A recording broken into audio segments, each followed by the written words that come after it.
Assalamualaikum, Attorney Abbas muli. Welcome sa Law and Crime Daily. Dito sinisimplihan natin ang usaping batas at kriminolohiya. Tara, simulan na natin. Sino nga ba ang may kapangyarihang gumawa ng penal or criminal law?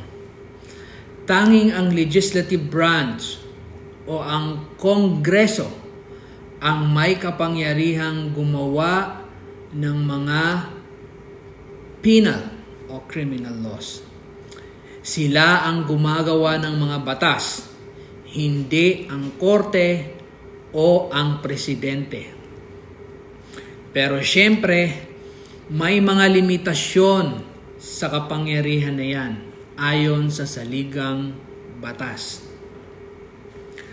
Una, yung equal protection and due process. Dapat patas at makatarungan ang batas para sa lahat.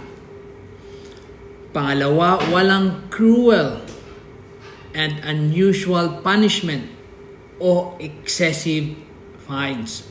Bawal ang sobrang mabigat o hindi makatao na parusa o multa.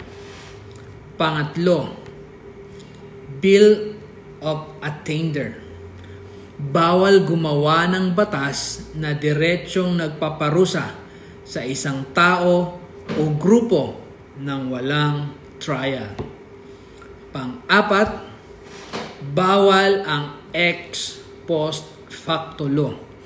Bawal parusahan ang mga gawa na hindi pa krimen noong ginawa ito.